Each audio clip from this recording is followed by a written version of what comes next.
Welcome back to another episode of RNT Fitness Radio, and today I'm joined by Adam Schafer of Mind Pump Media. This was a really interesting episode where we talked about everything from how his childhood shaped him, the importance of honesty, vulnerability, and transparency, what being a man is all about, leadership, and creating long-term lifestyle solutions to be in shape for the rest of your life. Adam doesn't hold back on this episode as we dive deep and question many of the industry norms, standards, and reasons so many people fail on their journey to transform. If you're looking to prime yourself to make 2020 your best year yet, I know you're going to love this episode with Adam.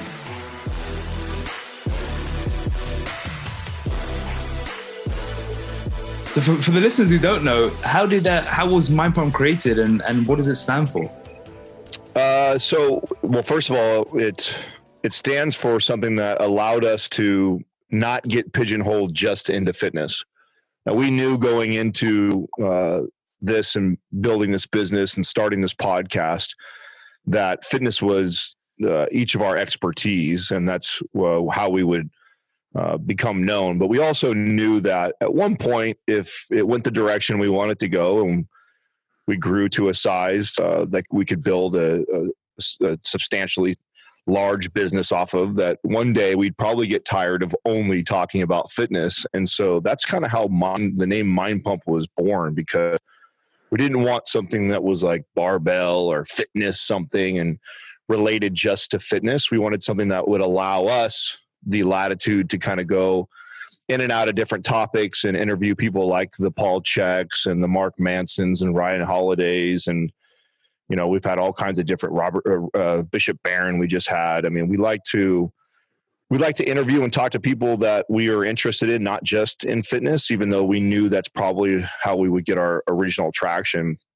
And kind of like what you alluded to before we started talking was, we were kind of two tag teams that met up. And Justin and I, we have history. We go back now probably 12 years, I'd say. He worked for me at 24 Hour Fitness. I was a fitness manager, so I managed personal trainers, and I hired him 12 years ago. And when he first came on, I didn't think he was going to be as good as he ended up being. Like, he was quiet and kind of reserved. I hired him at the same time as another guy, and the other guy that I hired just was more, I thought was going to be a better trainer just because of his personality. He was more outgoing and loud, and typically this is the type of trainer that excels in a big box gym more than the guy who's kind of to himself. And Justin completely shattered my paradigm with that. He ended up being one of a top trainer for me for a very long time, and then eventually ended up being my assistant because of that. And I always liked promoting trainers to assisting me that were kind of opposite or had strengths that I didn't possess. And Justin is a good example that him and I are, as much as we're alike and friends, his strengths are kind of my weaknesses and vice versa. And so that's how we kind of matched up. And we went on our separate directions after 24 Hour Fitness. He went on to build some businesses himself. I did, but we always remained in contact and were interested in what each other was doing. And we linked up probably about 7 years ago and started to build an app. And I really was the finance, the money behind it. He was working with the developers and kind of creating it. And together we had combined this idea that we had. And so we were building away at this app with this intention of, okay, we're going to take this app out to the digital world and try and sell it. And I knew that we needed to have some sort of a presence. And so I began building a social media presence by turning on my Instagram and Facebook. Up to that point, I had never really been on any of those platforms. Most of my success in business had everything to do with brick and mortar and in person. And so I wasn't using social media with that intention at all. But I started it knowing that, okay, how are we going to get this app out to a ton of people, and started building my Instagram and Facebook. Well, at the same time, I link up and kind of communicate with Sal via Facebook. Now, Sal and I have history, although we never really hung out or knew each other. Sal and I had a lot of mutual friends because we worked for the same company. and we both were record holders and top performers in the area. And so when you're, 24 Hour Fitness had, I think 7,000 employees or something around that time. So it's very easy. You could work for the same company and never see each other. But if you were a top performer, especially in your region or your area, and you would see his name on the rankings all the time. So we knew of each other because we'd see each other's names up on this personal production report that used to get sent out every month. And, the big, massive kickoff meetings, I would recognize him across the way, but we never really hung out. But yet we had these mutual friends that were really close to him, really close to me. And they would constantly be telling me, you got to meet Sal. You got to meet Sal. You guys would be, hit it off and be total friends. And, we're both busy guys doing our own thing and just never really happened. And, we kind of crossed paths on Facebook one time and started talking. And at that time, I was actually in the medical marijuana field. I took a little 2-year hiatus from fitness and pursued starting up 2 of the first medical marijuana clubs in the Bay Area, which was totally out of character for me. I knew nothing about the field originally, but like anything else I get into, once I decide I'm committed to something, I kind of bury myself into it and was learning everything I could about marijuana at the time. And here's Sal, who is at the same time also doing a lot of research on marijuana because his mother-in-law is dying of cancer. And that was kind of what connected us, which was ironic, was the two of us who everybody had said we needed to meet for so long. We'd never connected, and fitness is what we were known for. But here we are on Facebook kind of chatting it up about marijuana. And I found it fascinating that I'd met another fitness guy who was really intelligent, talking about fitness, but then knew a lot about marijuana. And I kind of didn't know anybody else like that. Like in our space at that time, I think marijuana was still kind of I think what people had a stigma around it as still a gateway drug, and it was bad and only stoners smoke weed. And so that was still kind of the stigma when I was first getting into it. And here I have this really intelligent fitness guy who's kind of sharing the stuff that he's learning. I'm sharing what I'm learning. And we really connected and hit it off that way. And at the same time, we kind of tell each other what we're working on. I'm working on this fitness app with my buddy Justin. And he's like, oh, I'm working on this digital program online with my buddy Doug. And I finally go, okay, let's get us all together. Let's just sit down and meet and see what happens. And we did. And when we got together, it was absolute fireworks, man. I mean, the very first conversation where all 4 of us were in the room, it really was magical. I mean, I remember Katrina was in the kitchen and she heard us talking back and forth. And I think the conversation went on for a good 2.5, 3 hours straight with probably no breaks in between, knowing us. And at the end of it, she looked at me and she was just like, that was such an interesting conversation to listen to. And I was like, oh, really? She's like, yeah, no, that was fascinating as hell. And at that time, Doug was the one that had like all the equipment. Like he was as like a side passion. He's always enjoyed video and audio stuff, and he had all the gear. And it suggested like, why don't we just kind of put this out and onto a podcast and see what happens? And all the rest of us had no clue how we would do that or if it was really expensive. And Doug was the one that kind of enlightened everybody and said, no, I've got the gear to do it. And it's, it's pretty easy. Just download some software and we can put it out there and we'll see how everybody receives it. And that was really the creation of Mind Pump. I mean, we sat around and probably deliberated about the name for a day or two and went back and forth on, no, I don't want to do that. Yeah, I want to do this. And I don't remember who first said Mind Pump, but when they had said Mind Pump, I think everybody kind of looked at each other and said, yeah, that'll work. I like that. And Doug drew up or had a logo made up like the next day, and we were off and running. And the beauty of it was everybody had their own business going already, and nobody needed to build this thing to make money to survive. And so our intentions were very pure. It was, let's provide some serious value on this podcast, and let's see if people want to come listen. Now, of course, in the back of my mind, I've got this app I eventually want to launch. Sal's got this digital program he eventually wants to sell. But that never was like the motivation to start Mind Pump. This was really a good conversation. Doug, people like Katrina that got a chance to actually sit in and listen to it, thought it was really interesting. It was entertaining. And we thought, let's see if we can put it out there. And if people agree with Doug and Katrina, and if it can get some traction.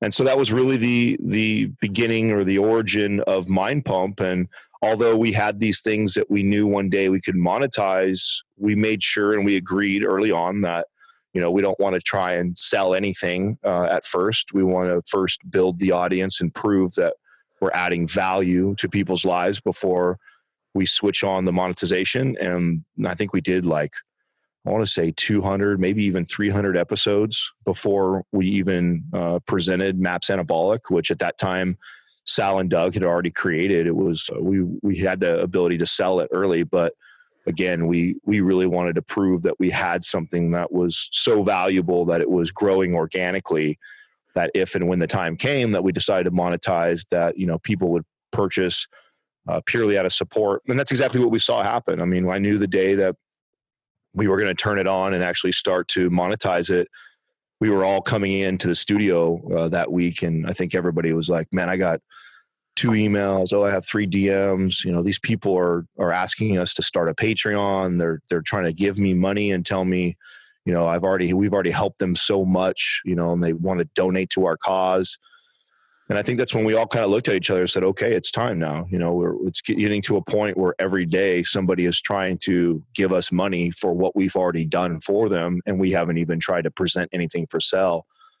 And that's really when I go do talks like the Vince Del Monte and going up to Jason's, I think in 2 weeks to go do it. It's kind of the stuff that I talk to audiences like that I know are a lot of entrepreneurs that are trying to build something similar. And I said, the best thing that we ever did was, try and build so much value in people's lives that they were trying to already give us money before we monetize something. And to me, that was the sign that we really had a business on our hands. And that's when it all took off.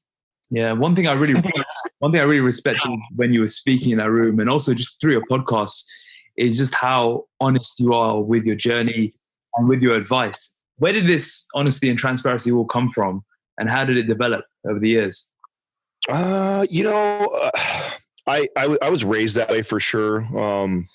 Those that know my story of my childhood, I had a rougher childhood. I know there's always people that had a much more challenging childhood than I did, but my father committed suicide when I was 7.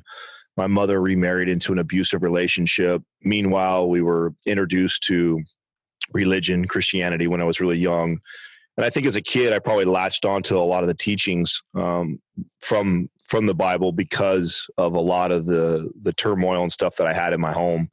And I think that the philosophy behind Christianity is what really saved me as a kid. And I think that was what gave me that foundation of truth and authenticity and integrity.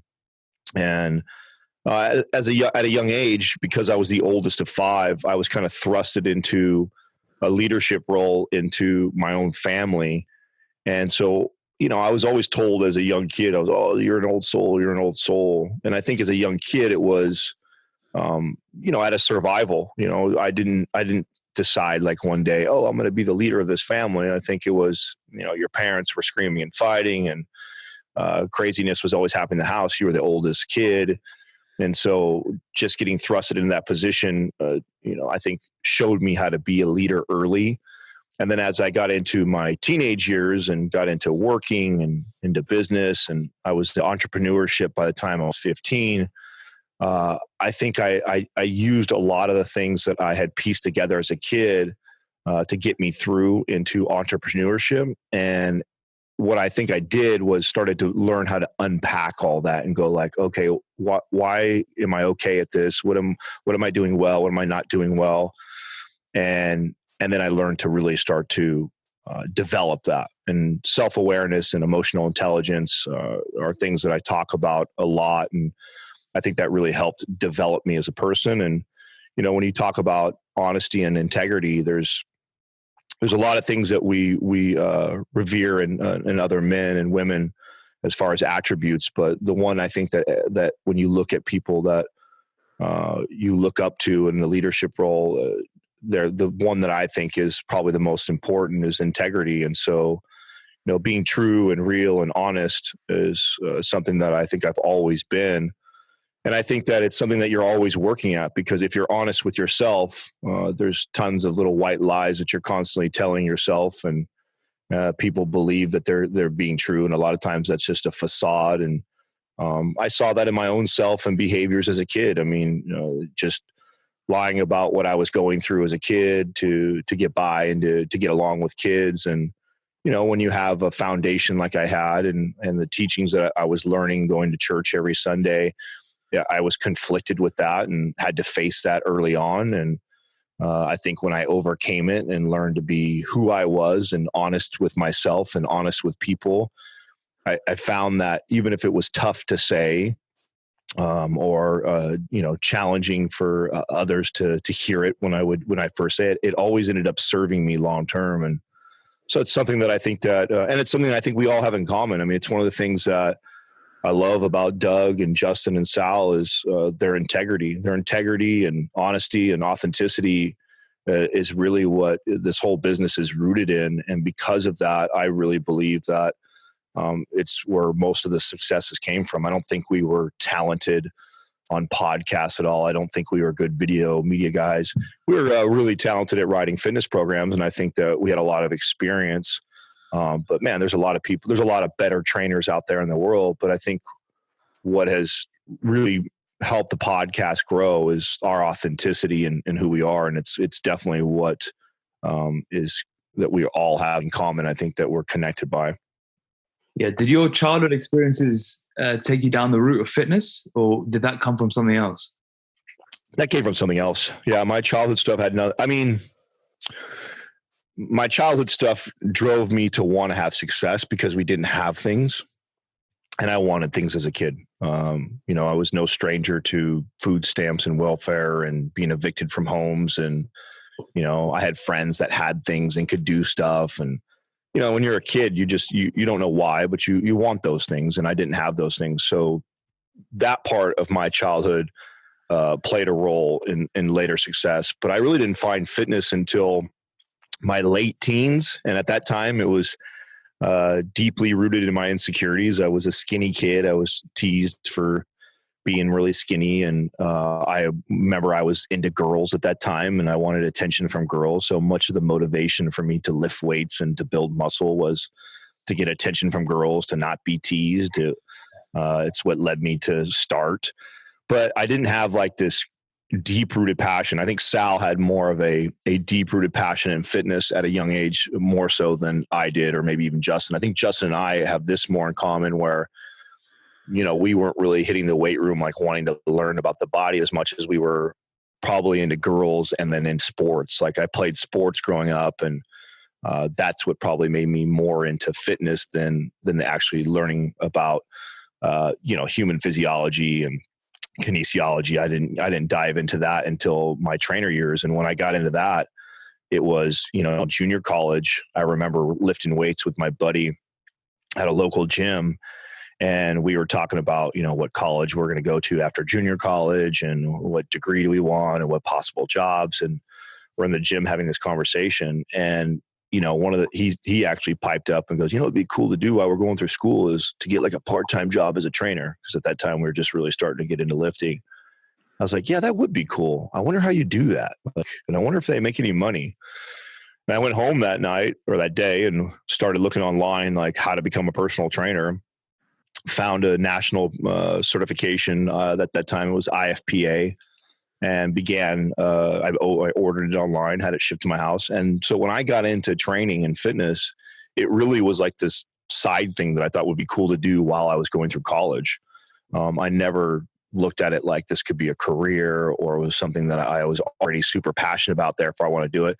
I was interested in kinesiology, but I thought I was going to be going in like the physical therapist route or that direction, if I were to go that direction at all. And when I got the national certification, I began reading. I was learning about the body. I was learning about programming, and I was like doing stuff wrong. I knew the way I was training. And so I started to piece that together. And so that probably lit a little bit of the fire. And I found myself 2.5 years into junior college, kind of twiddling my thumbs a little bit. I wasn't knocking college out as fast as I'd like to. I was skipping more classes than I was attending.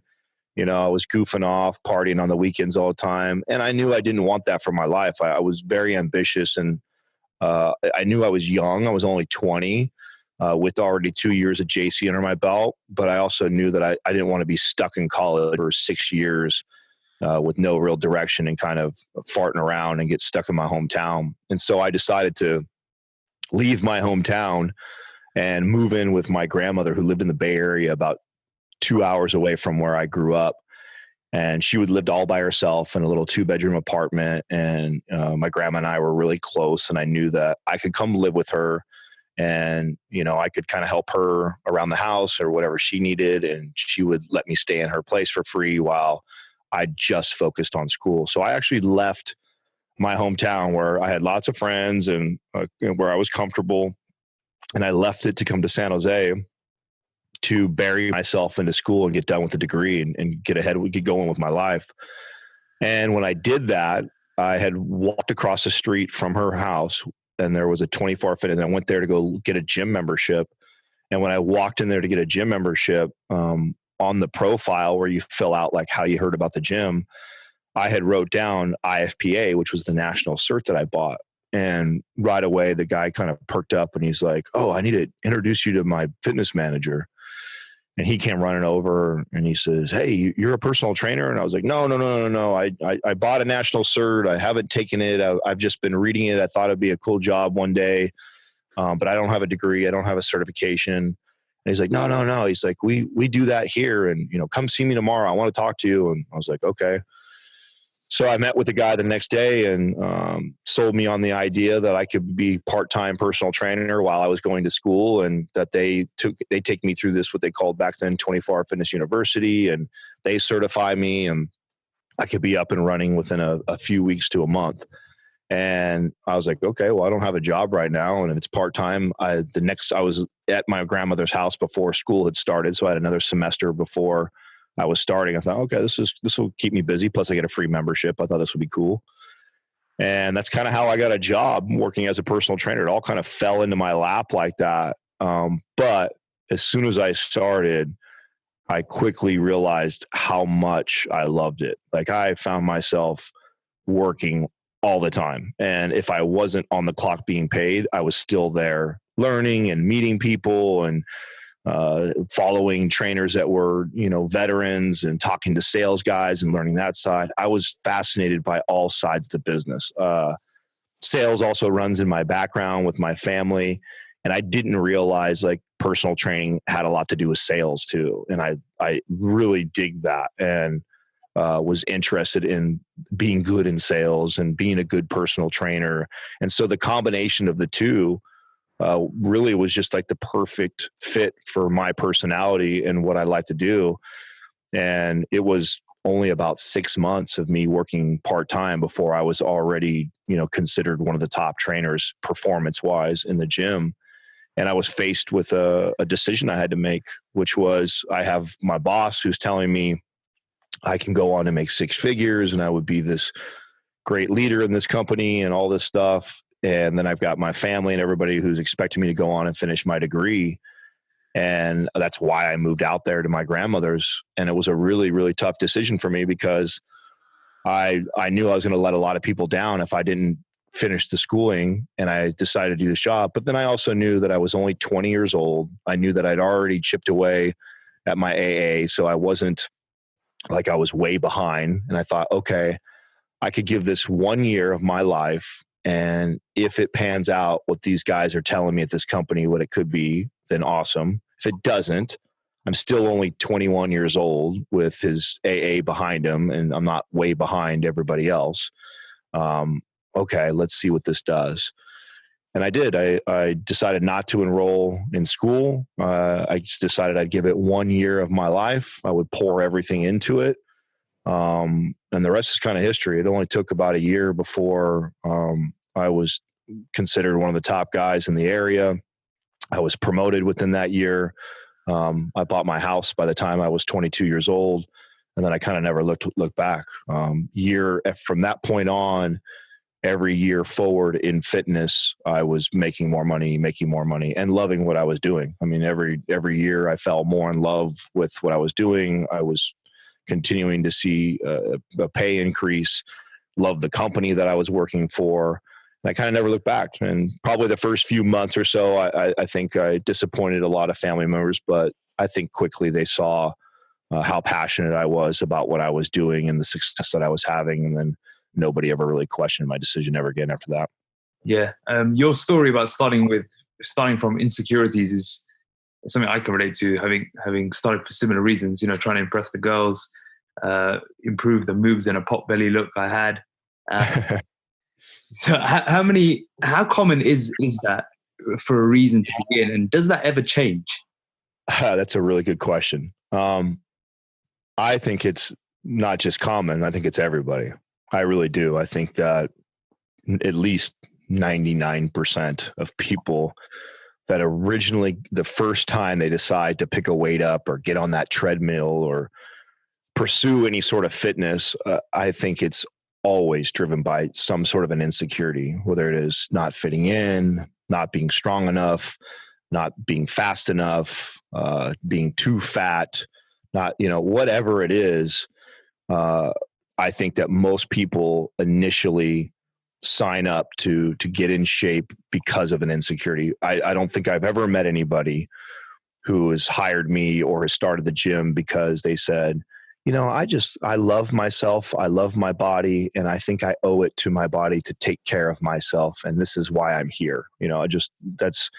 Most people never reach that. And the few that do reach that point, it takes years of probably working through insecurities before they figure that out. So it's really common. And, I think it took probably half my career to really figure that out myself. I mean, Lewis Howes has a good book. I think it's titled Mini Mask or something Mask, and it's Mask of Masculinity, or forget the name of his book. But anyways, the premise of it is that, much of our success a lot of times is rooted in these insecurities or these masks that we wear. And so, I didn't think that it was an insecurity. I was having success because of it. It drove me to get in shape. It drove me to see change in my physique. People recognized me for that. I was a good personal trainer because of that. I made good money because of that. And so I'm cruising along in my life, not thinking that it's an insecurity, thinking it's a strength of mine.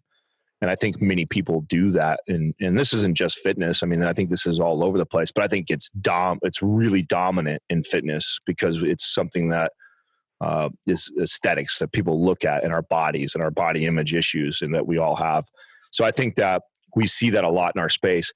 I also think that this is another, secret sauce of Mind Pump, and is what made us successful. Is I think Justin, Sal, and myself all came to this conclusion at one point in our career. And it probably took each of us, give or take, a decade to really figure this out about ourselves and our peers. And when we learned to lead with that, and I think the way you do is after training like hundreds and hundreds of clients, you start to realize that people are really intimidated to talk to you as a personal trainer. Now, you see yourself differently because you're insecure about your body. You worked hard to be here, and you don't think that these people probably look at you like that, but they do. They see you as a personal trainer. They're there for their insecurities. You being super fit or whatever makes them even more insecure. And it took a long time to start to piece this together. But then when I started to realize, like, wow, when I'm very honest about what drove me to work out and who I was, they could relate to that. And then they would begin to open up, and then and it humanized you. And when I did that, I started to see a lot more success with my clients. And I think that's a missing piece in a lot of the fitness professionals, especially now that we live in this kind of social media world that's dominated by Instagram and Facebook and presenting yourself in this perfect light, especially and I think that's what we all kind of knew this. Like, we weren't naive to this when we started this podcast. We knew that we were entering into this space of Facebook and Instagram, which none of us were experts at. But what we saw was a ton of these people that were having a lot of financial success that we could see right through who they really were. It's like, oh man, they're who we were like a decade ago, when I was the trainer who presented himself as awesome all the time and pushed the motivation, message all the time, a lot of fake fluff. And it wasn't like, hey, this is who I am. And, I too know what it's like to look at yourself in the mirror and feel this way and feel insecure, and that motivates you to go to the gym. And what I'm here to tell you is, even though that may motivate you to, initially reach your goal, if you want to change long-term, then we've got to first learn to love yourself and address your body image issues first, before I give you all the answers to how to eat, how to exercise, how to do all these other things. And we knew that. And so when we saw the landscape of these big popular names on Instagram and Facebook that were getting all this attention, it wasn't hard for us to go, oh, wow, like, these guys and girls, they haven't reached this point in their career yet. And so we saw that as huge opportunity. Well, oh man, somebody needs to come out in this space and present what we knew the truth was. And the truth was, all of us fitness professionals not only have the same insecurities as all these people looking up to them, but it's probably worse in us. And that's what made us so successful, because it was so deeply rooted in most of us that it drove us to never miss a gym session for years, and to weigh all our food out and never cheat, and to pass up on fun days and nights because we weren't going to miss the gym and we weren't going to eat that extra, 500 calories or whatever. Like, absolutely not. Like, we cared so much about being in shape. Like, that's our fitness space. That's most the fitness leaders out there that all these kids and adults are looking up to and aspiring to be like. And we knew that isn't ideal, and that doesn't give anybody long-term success, the motivation hype and the beast mode and all the message that's being presented. So it really was something that we knew we had to give, that a lot of people were not giving in our space. And because of that, we knew that we could end up building this thing to be something great, even though we knew we were not polished in podcasting and media and all that space. And we knew we'd figure all that out. What we knew is the majority wasn't getting the right message. And we did have this crazy vision that we were going to come in and disrupt the entire fitness industry. And that was really like a lot of, again, the success that we had early on was, I don't think a lot of people were presenting that message, especially in, like I said, the Instagram and Facebook world. Once someone's embarked on a physical transformation, what sort of work, what sort of steps should people take to help resolve some of the deeper rooted issues that we know go beyond just the physical aesthetic side of that? That's a really good and really tough question to answer, because there's such a large individual variance, right?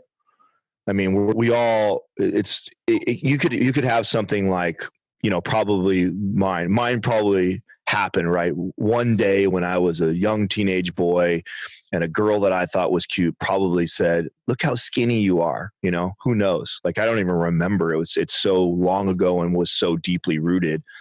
But there's probably something that, or the husband who made a snide remark to his wife one day, or the kid that was bullied early on because he was overweight. Like, there's so many different things that happened in somebody's life that triggered this insecurity, and then they've gone on for so many years that they've piled. There's probably so many layers to it.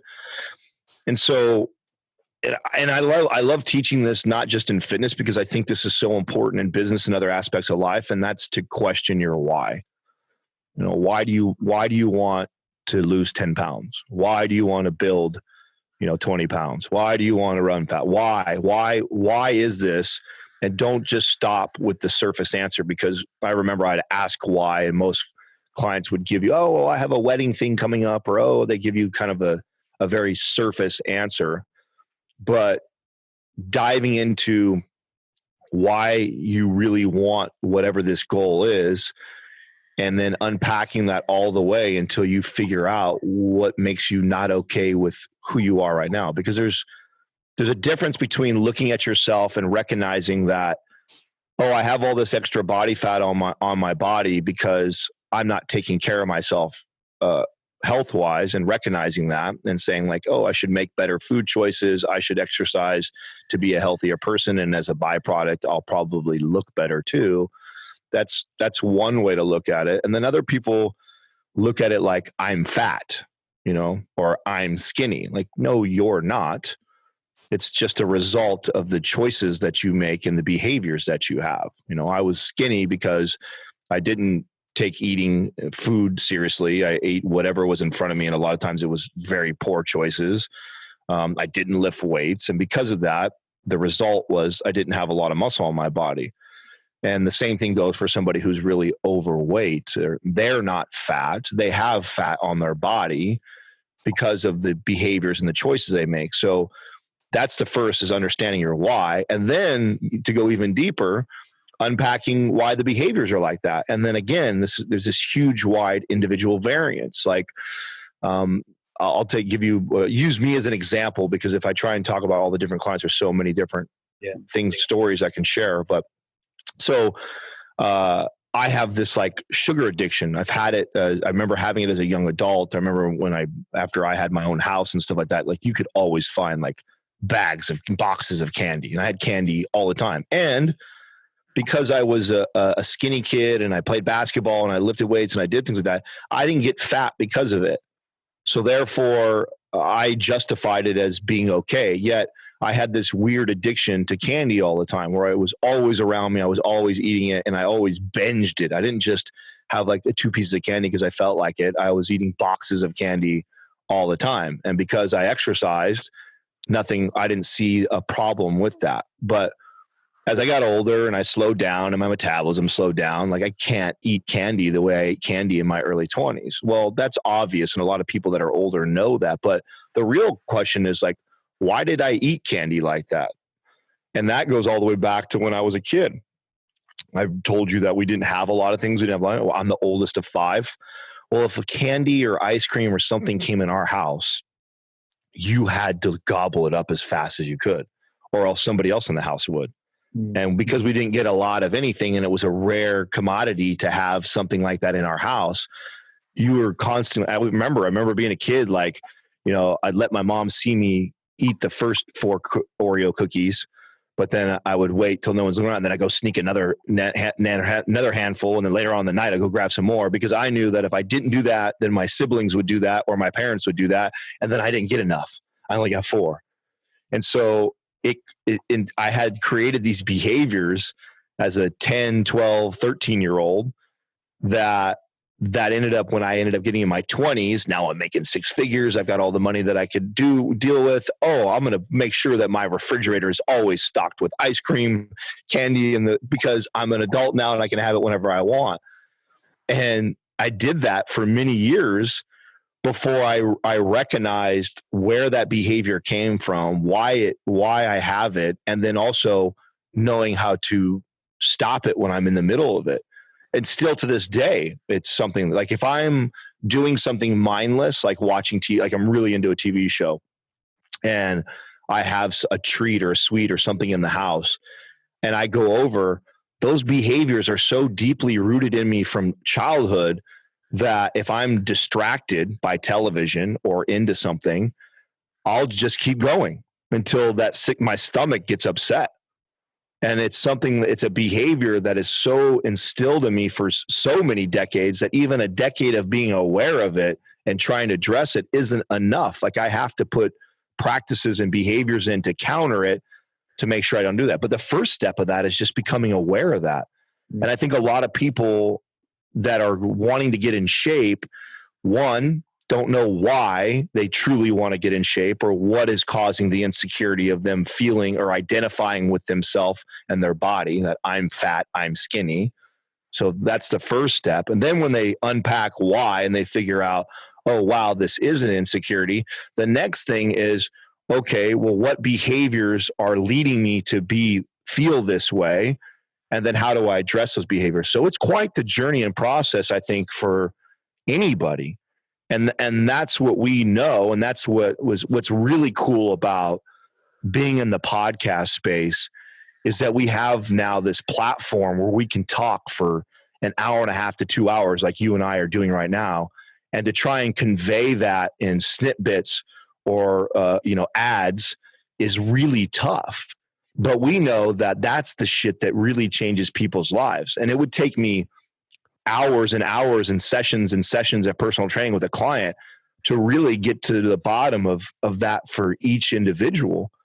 And sometimes I was unsuccessful. Just because I could help somebody try and figure that out for themselves didn't mean that I was always successful. Many people will listen to what I'm saying to you right now, and it'll go in one ear and out the other, or they don't give a shit. They're young. It's like, I remember being the young 20-something-year-old and being like, oh God, there's some old guy talking about, loving himself and his body and shit like that. Like, whatever, I'm into getting jacked. I don't care.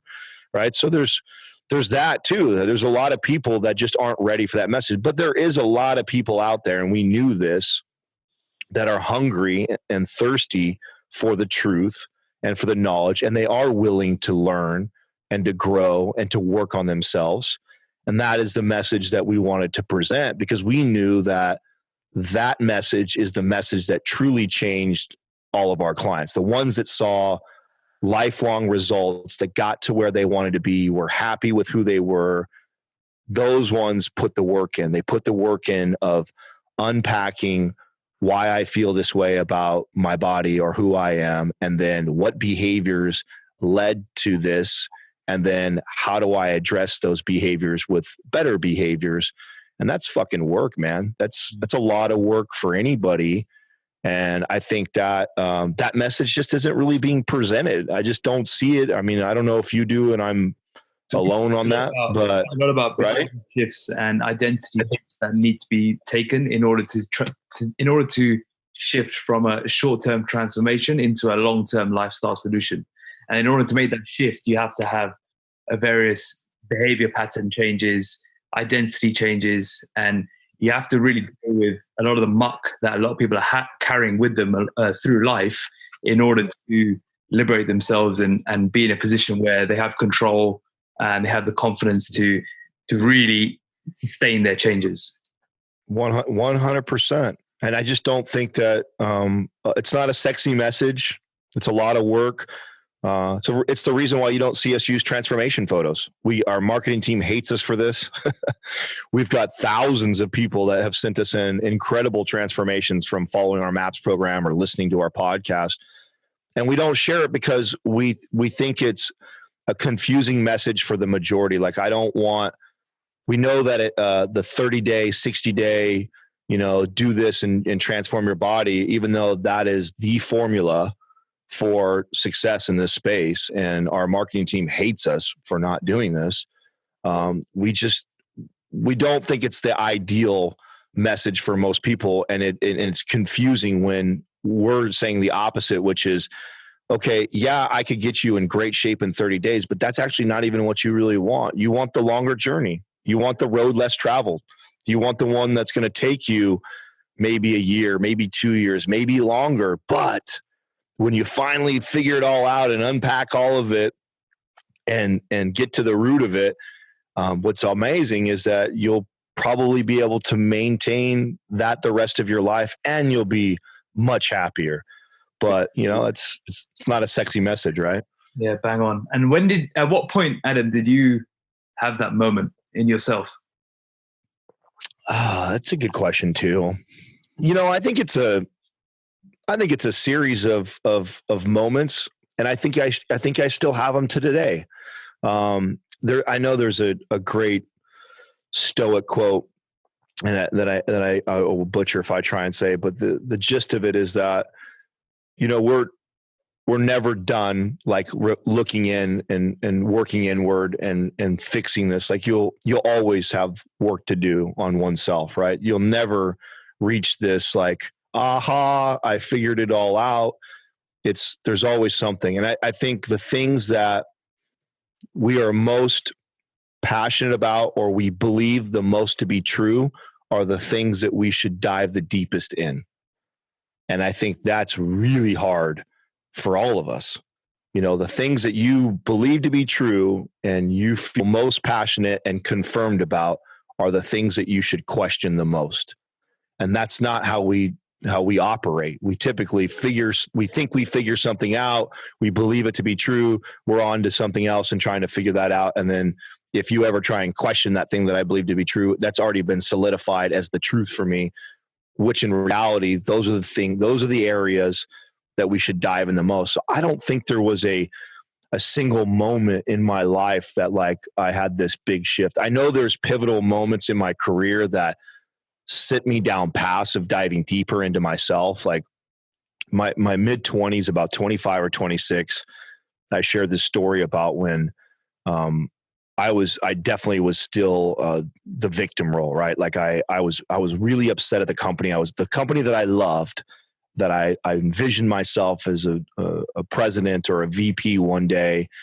I was really angry with. I'd set all these records. I'd been consistently the top, and I wasn't promoted yet. And I was really upset about that. I felt like there was nothing else that I could prove. I'd already developed more people underneath me than anybody else in all of California, broken all these records. I'd done everything I thought I needed to do to prove to this company that I should be elevated. And I remember it hit me one day, and I thought to myself, I was self-reflecting as I was sitting in pity. And I remember going, why the fuck am I letting this company dictate my growth? Why do I care so much about this a title after I just wrote a post on Instagram kind of related to this. Why am I chasing after this title after my name so bad that I'm actually allowing them to control that? Like what am I doing? What's to stop me from growing and learning everything that the CEO of this company knows right now? A title shouldn't do that. A promotion where the boss comes in and says, hey, here's your raise, here's your new name tag with a, DM next to it or a VP next to it. Like, what the fuck does that have to do with what I can control personally myself? And it was literally that moment that I began like reading like crazy. Because up until that point, I wasn't a big reader. And what I started reading was the books that the CEO was recommending. So the CEO at that time used to write a newsletter that went out to all the managers, and he would just share a book that he was reading. And I thought, well, I don't know anybody else that's taken it so seriously where they've read every single book that he talks about. Why can't I do that? And that was kind of what started it. Like I started to really dive deep, and I'd read a book that he was recommending, and then I'd read also a book that I was kind of interested in. And I was really into like, besides fitness, this is what also makes the three of us so different. Like I wasn't like a hardcore, reading all the fitness people. I was like into the psychology of what we were doing. So I was reading a lot of psychology, emotional intelligence, self-help. I was diving into that side while I was also reading the books that the CEO was recommending. And that thirst for knowledge, it grew in me. And I just started to head down that path of like learning.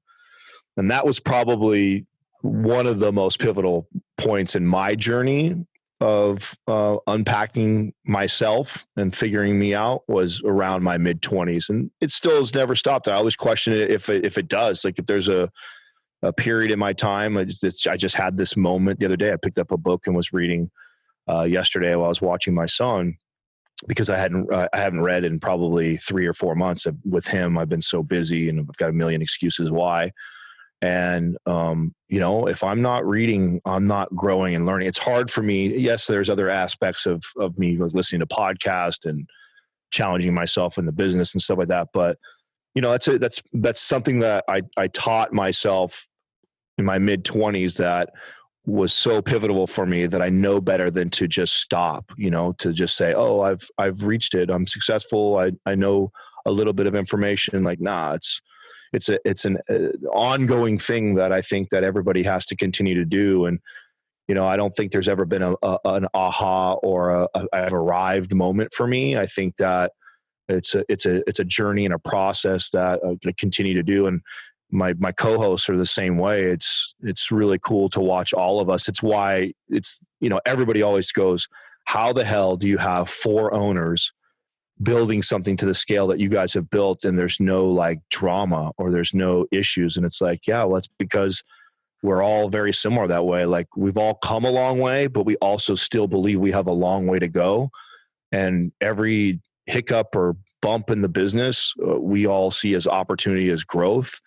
And we all, every time there's any sort of frustration or disagreement amongst each other, there's always major self-reflection. There's never finger pointing. It's never, oh, Justin, you fucked up this, you did this, or Sal this, or Adam, you did that. It's always something happened. It didn't work out the way we wanted to. Everybody is instantly looking inward.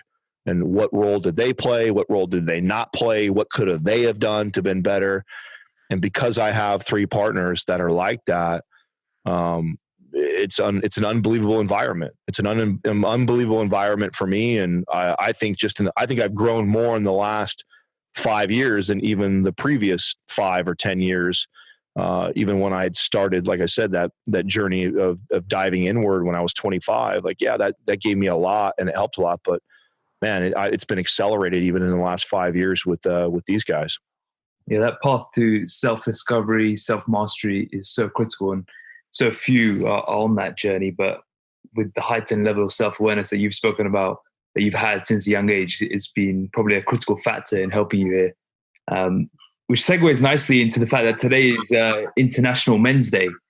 And yeah, and you've spoken there about being open and honest with your co-hosts. Why are so many men struggling, and why aren't we speaking more about male vulnerabilities, emotions, and opening up as guys? That's so it's really interesting to me too. And I really think we have like this almost like a political struggle with the country, like in half. You've got like the masculinity thing that's going on, where there's one half of the country is demonizing it. Then you have the other half that's celebrating it. And I think because of the stark contrast between the two sides, I think we really miss the mark, man. I really do. I see some people in our space that are like really pushing like the masculine push and, beat your chest, alpha, the importance of being a man. And then you have the other side that's like, toxic masculinity is so bad. And, and I almost suppressing men because men have been put on a pedestal for too long. And so that they're kind of pushing them down on the other side. And so I really think that we're just kind of missing the mark. And maybe that's kind of how we work as a society, right? Where we were probably had some toxic masculinity for some decades there. And because of that, we've seen this huge pendulum swing the other direction, and we've probably gone too far the other direction. And so hopefully as a society, we'll kind of fall somewhere in between. Because I think there's a little bit of both. That's true. And I think there's important things that both sides express about the importance of being a man and what does being a man look like. And I personally, I love, like, this is, again, I keep referring to my partners, but it's a core. This is, I think, important to talk about because it again, is a lot of why we've been successful is, Sal, Justin, and Doug are probably 3 of the most alpha men I've ever been around, for sure. Confident, strong, independent, go-getters, speak their mind, like could lead people, all this great. But at the same time too, they're also the same guys too that text me in the middle of the night and say, hey dude, I just want you to know I'm thinking about you and I love you. Or give me a big hug because I'm having a rough day. Like, that's the piece to those type of guys that I think sometimes is missing. One side celebrates the alpha and the power and the masculine side so much, almost to a fault, where it's like this, I'm so badass, but then I can't be soft and I can't have the other side. Like, learning to have both, to me, is true masculinity, is the healthy way to be a man. Is can you lead when you need to lead, and can you follow when you need to follow? And can you have this strong part to you that others look up and aspire to be like, but then also, can you be soft enough and humanizing enough that others feel comfortable around you? And I think that we're trying to figure that out as a society of what it is. And I recognize it in men when I see it. It's a very attractive quality. I love when I meet another man that I see is very confident, very strong, very alpha, but then has this other side to them that is endearing and humanizing and vulnerable. I think that's when you meet special men that have that ability to live in both worlds, that can at the same time be confident and strong, but then also be vulnerable and humanizing. And I for sure have found that in my partners, dude. It's a part of our, again, that has protected us from all the hate that typically comes to most people in a position like we are in, where we've got millions of ears and eyes that are listening and looking at us. We really don't get a lot of people that hate. And I think a lot of that is because we put all of our insecurities out there so well. We play with each other and tease each other. But when we tease each other, we know that there's soft spots for each of us, but we're all so comfortable with presenting that and letting people see that side to us that it's almost made us invincible. I mean, it's hard for someone to come on my Instagram or message or say something to me that is really going to hurt me, because all of my insecurities I've laid out for my audience and people to see, and so have my partners. And I think that's such a rare commodity in really strong men. I feel like we get either or. I mean, do you agree? Do you feel like that? I feel like that with our society, we have this clear division. Yeah, 100%. I think the latter side of things, which you mentioned with regards to men opening up on that softer side, is often demonized, or men are almost scared of showing that side of themselves in fear of being looked upon weak, or that they're not man enough. And I think that leads to them bottling up a lot of anxiety, a lot of the issues that they're going through, and then they're silently struggling.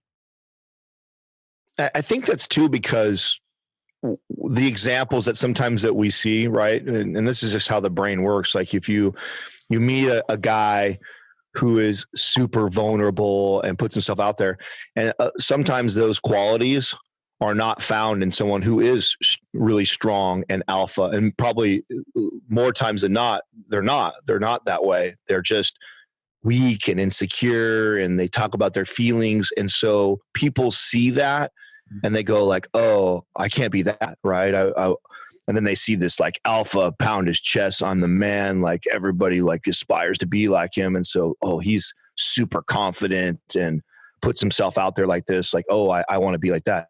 And I think people identify with one or the other, and they gravitate towards that, the one that appeals to them most.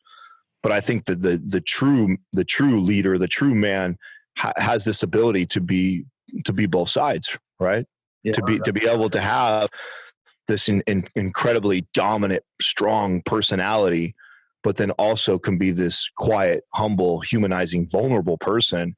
And I think that we just don't have a lot of really good examples in our life, or at least not in media and social media and that's being presented out there. I think that it's you have the extremes, and the extremes are what gets all the attention. Like, the people that are one or the other, they become one side, and they get all the people that identify with that, and that's they kind of follow. And then for the kind of person, the outsider looking in, or you and I, who's kind of like looking at the landscape, we see the extremes of the two, but there's not a lot of people that are kind of learning to weave in and out of both and presenting both of those. You can be strong, you can be this alpha, but then you can also be very vulnerable and share insecurities and do that. So I think that's why. I mean, we're totally speculating right now on why this is, but when I look at it, I feel like extremes are what get the most attention, and those extremes will normally will speak to a population of people that will then identify with that, and then they become a collected group over there, and then the opposite side is true, and there's just not a lot of people that fall in the middle because it's not sexy for attention. Yeah, with the new year coming up, we're going to hear about a lot of the extremes in all areas of life. What advice would you give to people looking to head into the new decade as the best version of themselves? If you had to give one. So I got something, and I think this applies really well to fitness, but I think there's a lot of parallels just in everything. So whether your New Year's resolution is pertaining to your fitness goals or business goals or any other goals in your life, something that I learned training clients was when we set goals, sometimes we set these, and I think we're taught this as kids, right? Shoot for the stars, land on the moon. We no goal is too big, and teach kids to set these massive goals. And it's funny because as I started to have more success with clients, I actually found like the opposite was true. Was yes, you have this huge goal. One day you want to get on stage and compete and look amazing, or one day you want to lose 100 pounds, or whatever or one day you want to be a millionaire. Like all these things are normal goals that I think people say, right? And I think that's okay to have that, but I think it's more important to focus on really small, short-term goals and easy goals. I think the strategy that has worked for all of my clients and has continued to work for myself is, okay, one day I want Mind Pump to be this, massive company. That's a great goal. That is a goal. But we set the tiny little goals, broken all the way down week by week. And I think that's a better strategy. When you're going into a New Year's resolution, most people set out these big goals. And it's okay to have that big goal, but really set your first goal something way easier. And we'll use fitness because that's my space, but this applies to anything. So someone comes in, they want to lose 100 pounds. Okay, great. Now there's a lot of things that had got us to put on 100 pounds of body fat, a lot of behaviors, a lot of bad choices, a lot of missed opportunities, a lot of things that we could have done better that led to you getting 100 pounds. So what I don't want to see my client or somebody do is, okay, New Year's resolution, boom, diet. I'm going to follow this strict diet this way. Boom, going to get a gym membership and go 5 to 7 days a week. Boom, going to start getting up at 5 o'clock in the morning and running every single day. Boom, I'm going to start, doing my affirmation journal at nighttime. Boom, I'm going to start doing my 15-minute journaling in the morning before they set all these crazy new habits that they think they're going to do. And maybe they do it for the first 6 to 8 weeks, maybe. But very few of those things end up being long-term habits for them, because those are major behavioral changes that they haven't proven to themselves that they can do longer than 6 to 8 weeks, if ever, if that. So I normally will tell a client, and this is why I like to assess when I first get somebody. Like someone hired me as a personal trainer, I tell them, okay, the next 2 weeks, I don't want you to change any of your habits for me. Sleep into when you sleep in, get up when you get up, move around is what you move around. If you normally would go to the gym, go to the gym. If you don't go to the gym on a regular basis, don't go to the gym. You eat this way. If you go to fast food, I tell them to do everything they're normally doing, but now I just want to track. Like, let's just log it. And this is for me to kind of see where we're at right now.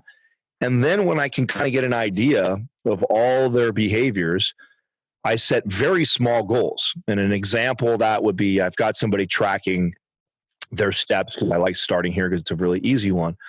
And I see that this client over 2 weeks averages 4,500 steps per day. One day is 6,000, one day is 3,000, and then it averages out to be about 4,500. So I set a goal like 6,000 steps a day and say, okay, this is what I want you to do. Let's not worry about the food yet. Let's not worry about you're hitting the gym 3 to 5 times a week. You're moving this much. So the first thing I want you to do is to increase your steps to this. And I give them a very small, easy, obtainable goal. And to add 2,000 steps a day, to give that into perspective for somebody who doesn't know what that computes to, that's literally like a 20-minute walk tops, 15, 20-minute walk. So now what I've gave this person is I just want them to add this 15 to 20-minute walk every day to start to increase their movement. And it's so simple that, that's just like walking the dog one more time a day. Or, that's just like going for a stroll after I eat once a time. Or, that's just getting up a few minutes earlier. Instead of lunchtime driving to fast food, I can walk to across the street to somewhere else. So those little things can really help them move in the right direction. And most importantly, it gives them a win. It gives them a W. And that right there, that confidence builder of, yes, I can set a goal for something. I can change a behavior that I didn't have before, and I can make it a habit to do this. That's really important when you're trying to help somebody with long-term success. And the biggest mistake I see made in January is the overwhelming amount of new habits that people try to throw on themselves, thinking they're going to stick with it. And nobody does. Even the ones that do stick with it, they get to the goal, and then they fall off eventually, and then they go back. You're far better off starting with these really realistic goals and new behaviors and building upon that and gaining momentum. And then before you know it, it's 6 months down the road, and it's like, oh, wow, you have this new thing where you always walk after you have lunch. You never drive to the fast food place. You always walk across the street to this new thing. You always make sure that you go on your half-hour walk with your spouse now. You start doing all these little things and you notice how it makes you feel, because what I know as a trainer is that when you get up, you walk around for a little bit, you get the blood pumping, creativity comes up, digestion is better, energy level gets spiked up. And then the next key as a good trainer is, when you add good behaviors to clients, to not focus on, again, the big goal, I want to lose 100 pounds, the big goal, I want to build 20 pounds of muscle. Focus on the other things that this new habit does. Like, wow, I'm better energy. Wow, I'm in a better mood. Like, whoa, I was more creative today. Like, start to connect the dots to all the other things that making healthier choices for yourself, what it contributes to in your life, and attach that to it instead of attaching this superficial goal of your body image. Focus on the things that making better, healthier choices for your life. Focus on all the things that it starts to do other than just the goal in your life. And then when you do that, it makes it easier for it to be something that you always do. And an example of that is, like, it's really easy for me to be motivated to go for a 30-minute to a 45-minute walk, because it's actually one of the best times for me and Katrina for our relationship. We leave the cell phones in the house, and we're both very busy people, and it could be really easy for us to go about our day and not connect.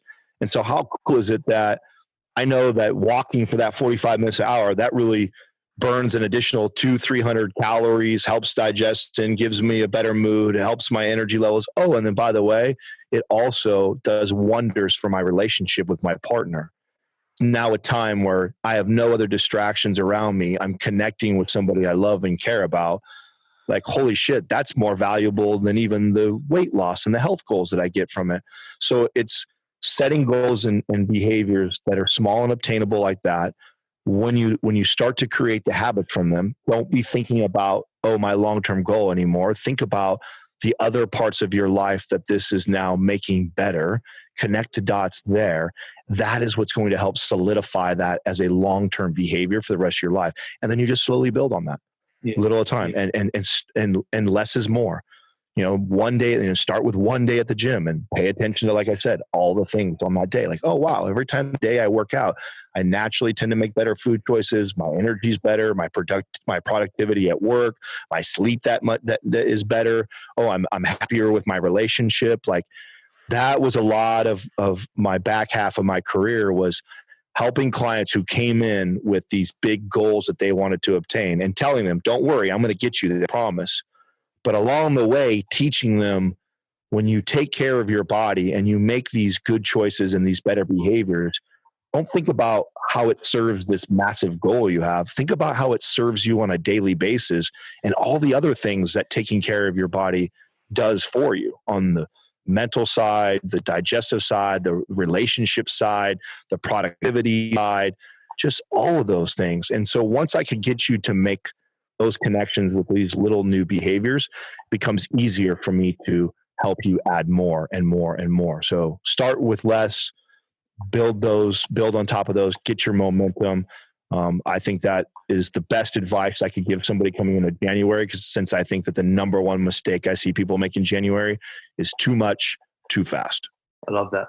All about creating positive associations with the changes you're making and linking the benefits you receive to the higher priorities in your life and the areas of your life which mean probably more to you than just achieving that weight loss goal or fat loss goal or muscle building or whatever the transformation is.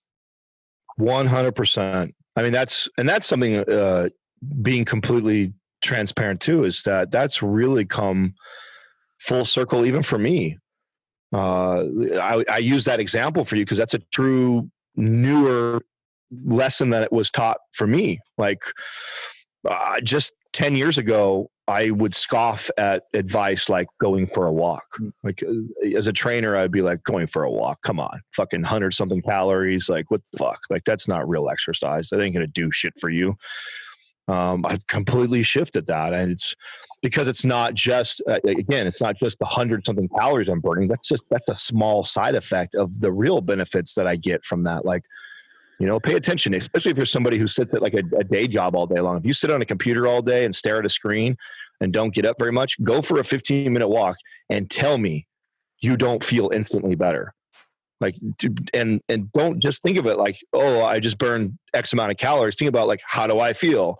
Then how's my productivity when I go back to work? Or in my case, I walk with my partner. And one of the things, this is just a habit. This is me being honest and sharing some of my personal struggles. When the drawback of doing something you're so passionate about and you love, it's hard for me to disconnect.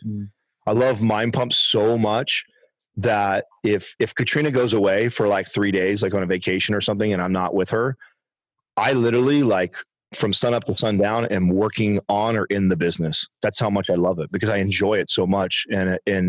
But guess what? That also is my Achilles heel. I love it so much. I'm so addicted sometimes to working on it that I also forget other aspects of my life that are far greater and more important, like my partner. And so I could easily, sit in the living room with her, have my laptop up or my phone up and be working for 6 hours while she's sitting right next to me and not pay any attention to her. And so me creating habits like going for a walk originally might have started as serving my fitness goal, but has served my relationship goal a million times more ever than the fitness one. And so that's an example of my life and where that's applied. There's lots of those little gems that I have found when training clients, is figuring out those other little good behaviors of taking care of yourself and how it serves that person aside from their fitness goal. When I can help them make that connection, I truly change their life. I can get them to see that. And then it's something I never have to speak to again, because if they're like me and they value these other aspects of their life besides just their little fitness goal that they have, and they notice that eating better, training, exercising, getting better sleep, whatever the behaviors that we're working on that are health related, when they start to connect it with how it serves them at other aspects that are important in their life, like work, like relationships, man, that's when it becomes cemented in their life forever, and it becomes a behavior. That's why we always say at RNT, the physical is the vehicle for the greatest good in all areas of your life. Right. So true. Adam, do you suffer from, well, I don't know if suffer is the right word, but do you experience an addiction to achievement and constant strive for more accomplishment? That's a good question. I think I'm lucky that, again, going back to my religious background, that I have that as a foundation, because I think I have moments of that where I'm striving for success, and so much to a point where it can start to take over part of my life. Where I'm lucky and blessed because I have that foundation. I have this inner voice that kind of wakes me up whenever I get that way. And this is actually, you said it, you used a strong word like addiction, but I'm very honest about anything I've been addicted to. And I've talked about sugar. I had a Viking addiction at one point. I've had an exercise addiction. I've had plenty of times in my life where I've seen addiction start to happen or even have happened in my life. I'm lucky that I have a solid foundation like that I'm always questioning my own behaviors and what I'm doing. And the same goes for chasing success, financial success. It's because of my deeply rooted insecurities of not having anything as a child. It's driven me unbelievably to be financially successful, which, again, like the talking about the mask, like, has served me very well. But I also know that where true happiness is detachment. And I know that from those teachings growing up. And I'm reminded of that, it's not about success is more than just financial success or business success. There's other success in life.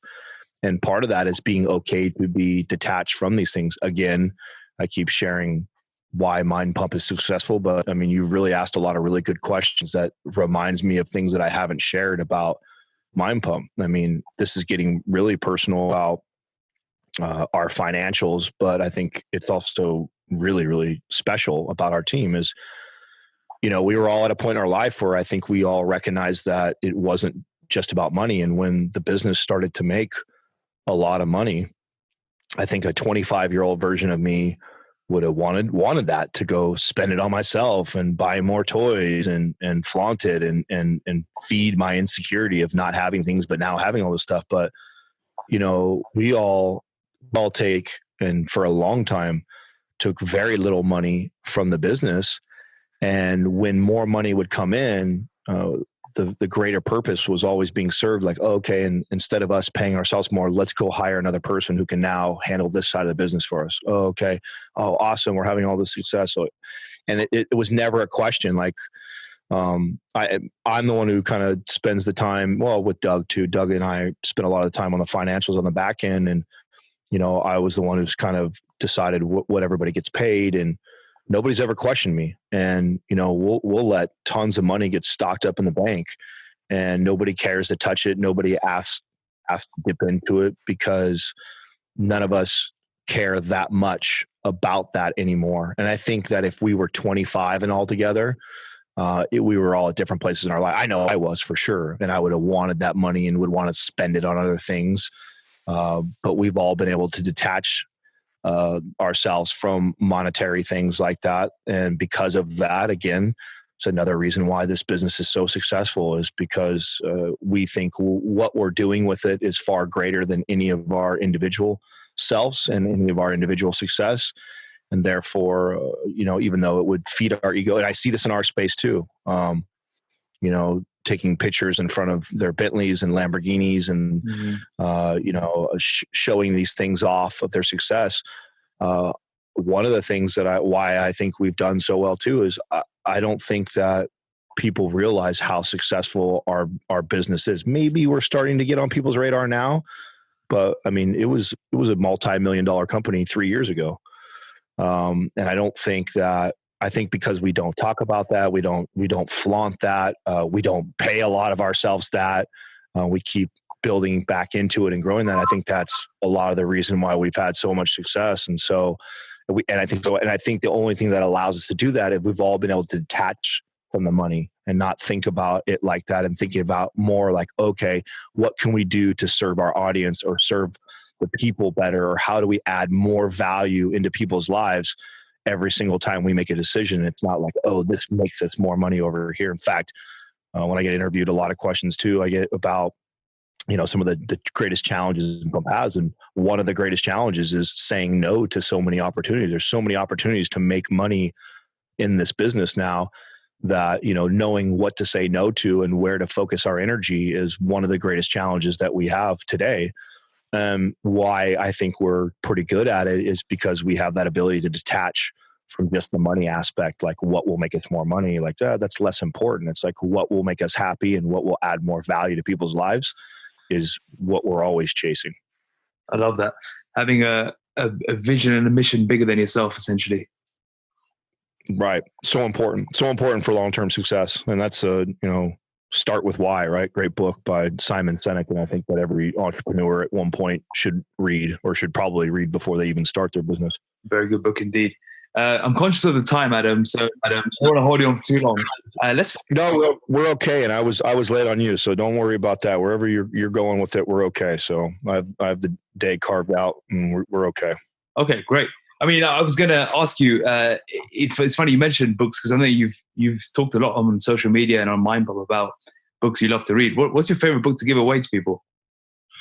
You know what my favorite one to give, and I chuckle because it's probably the shortest book I've ever read. But I think books for everybody. The more I get recommended, the more I read, the more I'm around people that read a lot. A lot of the books are probably because that book spoke to that person at that time in their life, right? And for me, 1 Minute Manager was one of, if not the most pivotal books that I ever read. And it goes back to something I said to you earlier about questioning the things that we feel most confident in, or our strongest beliefs. And at that time, I believe that of all the managers, of all the people in my peers, that the way I was with my staff is what made me so great. I was, always complimenting them. I made sure that I told them they're doing a great job. I, spiffed them like with my own money and my own things. I celebrated all their success. I highlighted them in meetings. Like, this is something that I prided myself on. And this is why I thought I had a lot of success in the business. And before I read 1 Minute Manager, I read another book, and I don't remember what book it was. I just remember what the part that I read that really stuck with me. And the book before 1 Minute Manager talked about, it was a bunch of studies and stuff, right? Or surveys. And they did this survey on, I think 100 or 500 of the top 500, Fortune 500 companies and the CEOs. And they asked them a question, and they said, on a scale of 1 to 5, 1 being you never really do it, 5 meaning you do it all the time, how often do you celebrate your employee success and and tell them they're doing a great job, and all this stuff about affirmation and highlighting your employees. And the CEOs, all on average, the 100 or 500, I can't remember, that were being surveyed, they gave an average of like 4.5, which you would think makes sense. If you're a Fortune 500 and company, you're one of the best CEOs out there, I would think this is a common trait that they would think.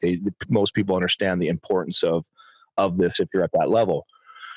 But the part that really blew me away was they went and asked all of the employees that worked for all of these CEOs and the exact same question.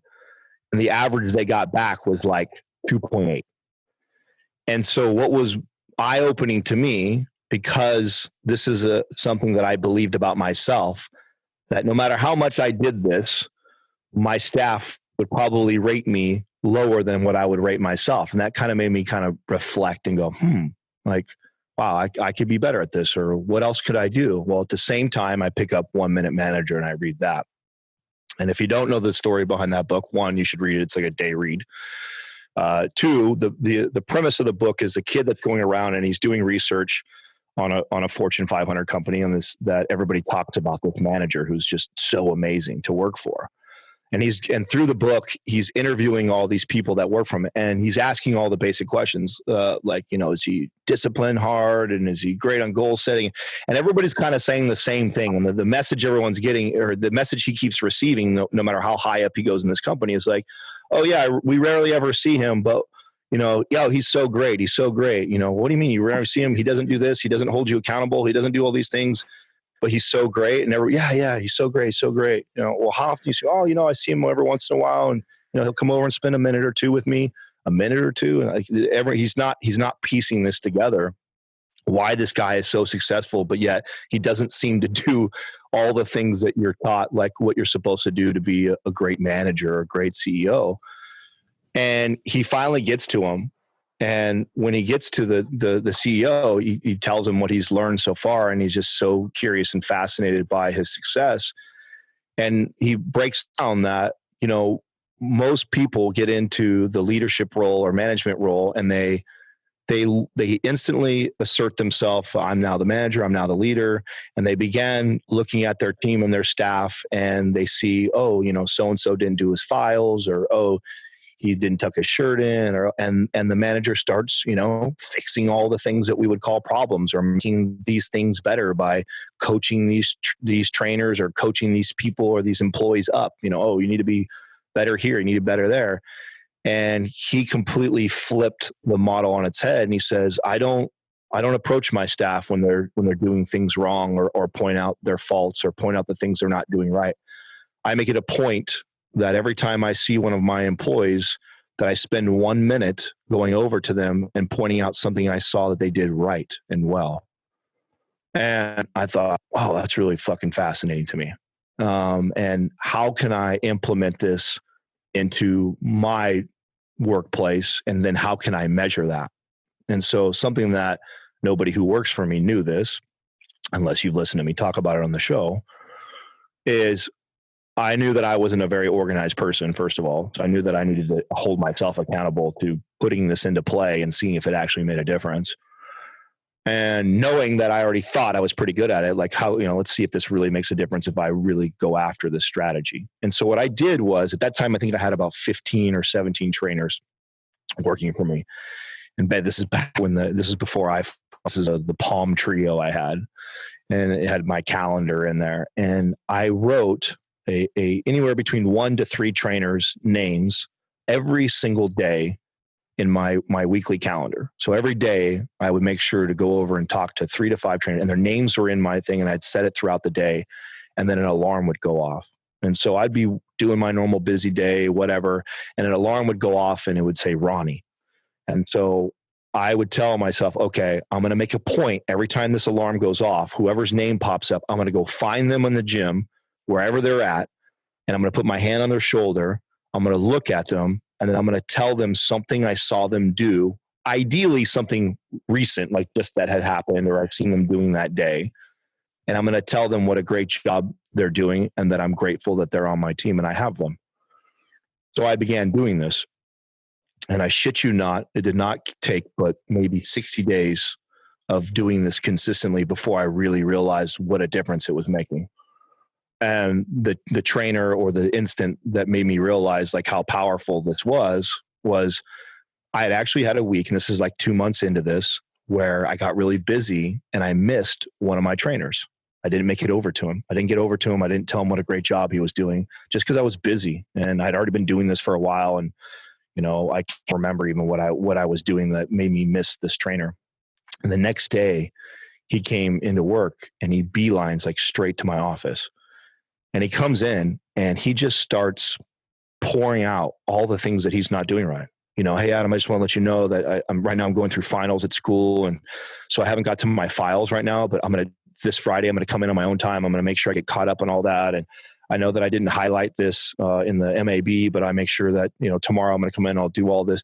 And he just starts kind of pouring out all this information of all this stuff that he wasn't doing well. And that gave me the opportunity to then coach him up on all these things that he wasn't doing.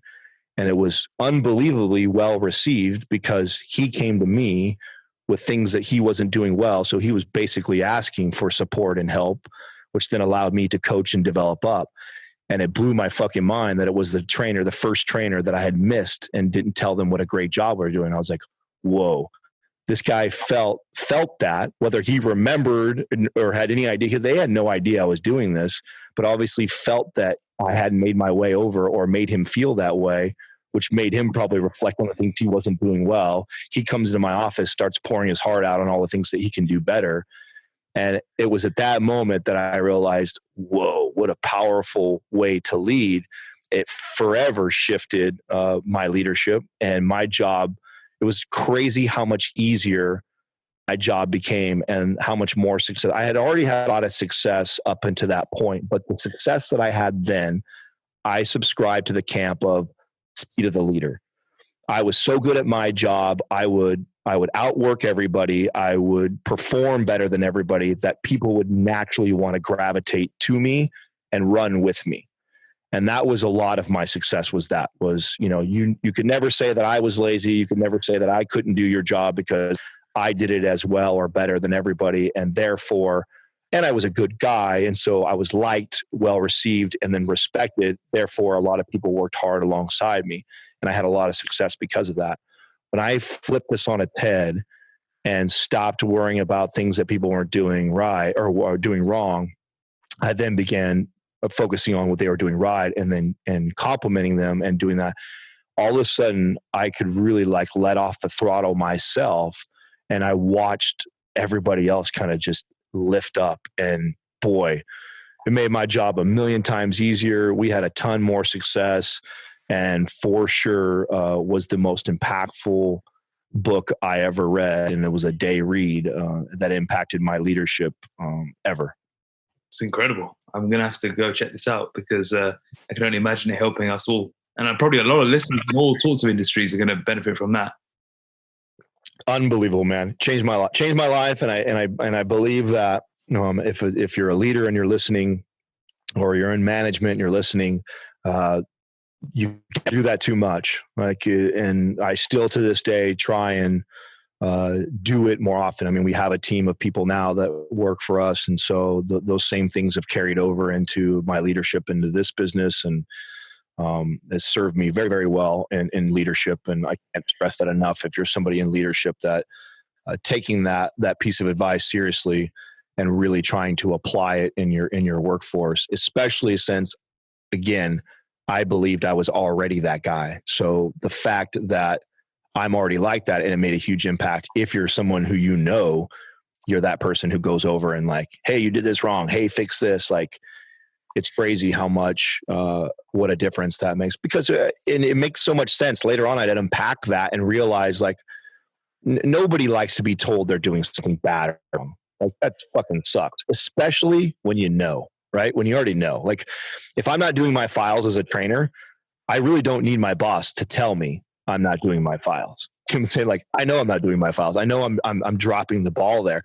So having a boss come over and constantly remind you of the job you're not doing well is such a shitty feeling. And when you start and you sit down and do it, you're kind of begrudgingly doing your files, versus about the things you are doing really well and pointing them out to that staff member or that trainer or whoever you have working for you. And then what ends up happening is they naturally feel guilty because you're telling them what a great job they're doing, which they can be doing a great job in other aspects. For example, you have a staff member that, is not, say they're not showing up to work on time. They're late 5 minutes to appointment till time. And that as a boss, and deep down you have this, I want to go over and fucking light them up for showing up late. That's so unprofessional. But instead, I'm sticking to my philosophy of pointing out the things they're doing great. I did notice that once he did get here to work, he was incredibly engaged with his client. And I saw the way he interacted with them, or I noticed that his files are neatly organized. So I'll pick the thing that he is doing well or she is doing well and go point that out. You do that enough times, the things that they're not being complimented for and they already know they're not doing, they'll start working on, because they want to feel that. People love that feeling of being told that they're doing a great job. and they already know they're not doing a great job in certain areas. And if you're not commending them on a great job in that area, eventually they put it together and they fix it. And then if not, there's of course examples of trainers I had to fire and let go. Eventually it's not for them, and it is what it is. But the majority of people that want to be there, that want to be better, that want to be good at their job, beating them up all the time on the things that they're not doing a good job doesn't serve you as well as you think in management and leadership. And learning to point out the things they are great at will do you much, much, much more. That's brilliant. I'm learning a lot from this, from getting a little business lesson here, because in my own company, our team grew this year. We now have a team of 15, and wow, last year there was only 4 of us. So my role has completely changed, and this year has been very much learning a lot of the things you just mentioned. So I was just making some mental notes, and I was just thinking about how I can implement this into my own business. Oh, right. Yeah, I wish we had known that when we first started. I would have taken you more that direction, because I love that talk, dude. That's leadership is one of my favorite things to be learning, and what I enjoyed reading about when I was coming up. So another great read is almost anything John C. Maxwell. So if you haven't read John C. Maxwell, that his as an author, I've probably read 20 books of his or more. And the ones that stick out the most to me are Developing the Leader Within is one book. Developing the Leaders Around You is a second book. And then 360 Leader is another one. And those 3 books of his, although you could probably read anything of his and it's phenomenal. The way he teaches, the way he writes in like short stories and examples. And so if you read those and you're in a leadership role like you are, you'll probably come across a story that speaks to you or that you can relate to. And then he unpacks it and teaches leadership skills and attributes on that. And that just, boy, did that his writings really helped me when I was going through that in my mid to late 20s. I'm going to check that out. I think you did a post the other day about leadership from the front and leadership from the back. Yeah, I did. I can't even remember what I posted on that. The last post I did was on emotional intelligence. Yeah, I think this one was about how you need to have both skills in order to be an effective leader. Yes, no, absolutely. No, the ability to lead and the ability to follow is, it's again, it's an interesting dichotomy to be able to do both, to be able to know when to lead, but then also be okay with stepping back and knowing when to follow and kind of keep your mouth shut. It's been again, I keep talking about these things, but you're hitting on a lot of really good points that it's what has made Mind Pump successful, man, is I'm surrounded 4 leaders who know when to step back and follow. And it's kind of like I've had Navy SEALs, and one of my other books is Lone Survivor. And they talk about, these guys have done so much training together, that you have a point man when they go into an operation, but throughout, moving in and out, there's different guys that slide into leadership and the other guys just kind of fall in. They've practiced moving with each other so much that there's just, it's unspoken. They just know when to do it. Like one guy will all of a sudden assert himself into the leadership role. There's no signal. There's no, I'm leading now, you get behind me. Everybody just kind of flows. And guys that are a part of teams like this, they talk about how unbelievable it is. It's almost like they move as one. And we try and do that in business. Like there's not like we sit down and go like, okay, Justin, your turn to lead here. Sal, you lead here. Adam, Doug, you. It's like everybody just kind of knows their role really well. We've gotten to know each other so well, and we work together so well that, sometimes a guy just kind of slides into that role and you don't question it. You don't say anything. You follow suit, get where you're supposed to be, and you move. And, when mistakes happen, you assess what happened. And next time we improve as a team. It's never pointing at faults. It's definitely a cool thing to be a part of, man. It makes it fun. Brilliant. As we head into the 2020s, what are you most excited about for Mind Pump? The boring stuff that probably nobody else is excited about. All the back end work. Like building a lot of Mind Pump for the future, for AI capabilities. And, part of, again, some of the success that doesn't get talked about on the show, we are able to charge top dollar for like our programs. If you look at the average price for a digital program, it's typically $27 to $57. Ours are 2-3 times that. But yet we have an extremely low return rate, and we have a 30-day money back guarantee. Well, a lot of that is because of the back end help and support that Ann does.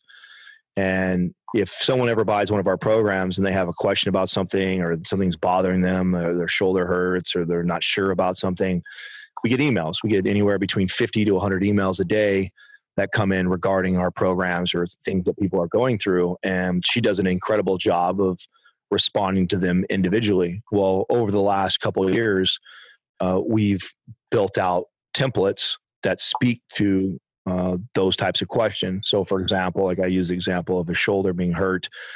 That obviously has been something that came up multiple times. So she has a series of templates that are customized for somebody that is going through that program that feels pain in their shoulder. And then there are custom short video clips that Sal has made for her that are, 30-second to 3-minute long videos speaking to their question that she has embedded into all those questions. And we've been building that for the last couple of years. And this coming year, a lot of energy and focus in segmenting our audience on the back end is happening, so we can better serve that part. And that excites me. It's kind of a geeky thing to be into, but one of the most awesome days for me personally was getting a person who was asking questions about one of our programs, and Ann was referring to me and the person was like, I don't know who the fuck Adam is. And what I love about that is that we've scaled the MAPS fitness products and our programs to a size that is greater than even the podcast itself. And so we were getting a lot of these people from Facebook and emails and that are coming into our ecosystem. And I'm extremely excited to service those people the same way I feel like we have serviced our audience on the podcast since we started this. We haven't put the same amount of attention and love that we have to the podcast as we have to the back end support of making people go like, holy shit, I email these guys a simple question about this and I get this response. That gets me super jazzed. Like when we get responses like that, because we really try and over deliver on the back end service to support what we sell. And we're building to get to a place where it'll be automated and really, really cool. I mean, we've put out so much content over the last 4 or 5 years, now trying to refine it and segment it and really get to the point where, we know who we're speaking to, and the information that we're providing them is extremely valuable, so valuable that they're blown away that, oh my God, I just came in, I got a free guide. That's how they found us, through Facebook ads. They come into our email sequence, they get hit by 8 different emails, all of them, if not all of them, some of them are speaking directly to them and what they're trying to do or accomplish. And then that's followed up with all kinds of personalized content, whether it be via blogs, podcast clips, or individual messages that are sent to them that service the fuck out of them, that gives them that almost one-on-one type of attention that we would give them if they were a client. That is where a lot of our energy is going to be in 2020. And that shit excites me, although it's kind of not sexy for the average person. Awesome. How can people find more about MAPS and Mind Pump and all the different places you're at? When I get asked that question, I normally tell people to not buy anything from us. Please take advantage of all the free content that we put out there first. We have a website, mindpumpfree.com. It's got a ton of great free guides pertaining to all kinds of specific goals. So I drive people that direction. If you haven't subscribed to the YouTube channel, Mind Pump TV, subscribe to that.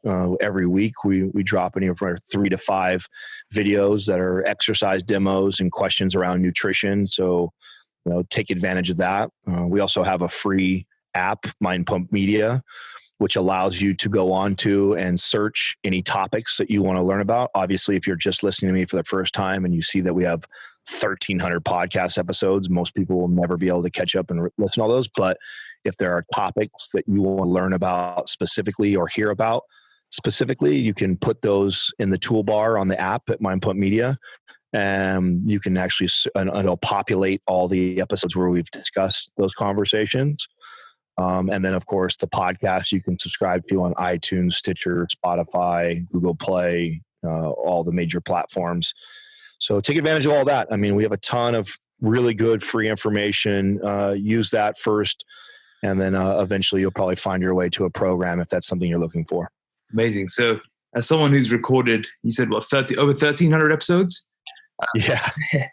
I've got to ask, I'm all for feedback, and as an expert podcaster that you are, how can I be better at podcasting? I thought you did two things really, really well that I think a lot of people struggle with when they interview. One is talking too much and interrupting too much. I think you let me go, which is really good. And I actually thought you asked some really good, deep questions. I mean, you took me down a path that it ended up leading to a lot of the reason why Mind Pump is successful. And I think most people that are interested in listening to me talk are probably interested in how or why the business is so successful. So I think you did that really good. If I were to give you one critique or one thing that you could add to your arsenal, and something I'm continuing to work better at, is to ask the why and the deeper to the questions that are answered. Especially when you get somebody who's very open like me, that you can take me anywhere, is I try and practice like a thing where someone will answer and I'll even say things like, well, why did you answer that way? Or why did you say that? Or tell me, go dig deeper into the same topic. And you did that a couple of times pretty well on the show. So at the end of the day, man, it's really just reps and practice. I still don't think we're that great at podcasting. I think we've come a long way though, for sure. And if you listen to our early episodes, I thought we were fucking terrible. So I think you're on a great path already. It sounds like your business is doing well too, man. And I thought it was a great interview. Amazing. Thanks so much. Who should we have on the podcast next? Last question to you. Well, how about this? You tell me what you like. What intrigues you the most? Like, are you more somebody who wants to hear a lot of like fitness, science, and knowledge? Do you like business talk? What do you like? And I'll tell you somebody who you should have on the show. I like to. One thing we haven't had on is someone who discusses potentially spirituality. Oh, wow. Oh, shit. Well, then a Paul Check would be amazing to have. Bishop Barron's a little bit harder to track down. That one will be tougher, but Paul would probably be one that we can connect you with that would happen. Yeah. And I know you mentioned him already. So if you want someone like that, he would be really fun. Who else do we have that I like the spirituality talk? Oh, what was the monk we had, Doug? Dapani. Yes, Don Dapani. Don Dapani was great. If you haven't listened to that episode, that's a really fun one to listen to too. Talked about spirituality, mindfulness. Yeah, those two I would recommend those. And then if you want connection to that, email me or info. Either one of those, they'll get to me. If you go to info@mindpumpmedia.com or you email me personally at adam@mindpumpmedia.com. I can make an email connection to those people for you. Awesome. I'll do that. And hopefully we can get connected. That'll be awesome. Awesome. Great time, man. Thanks so much for coming on, Adam. Really appreciate your time. Thank you so much for being here today on this episode of RNT Fitness Radio. I'd love for you to do a quick little favor for us. Please head over to iTunes and give us a 5-star rating, leave a comment, and share it with your family and friends. If you're interested in learning more about how to transform your body and positively change your life, go to www.rntfitness.com and explore all our free content on offer. Thank you.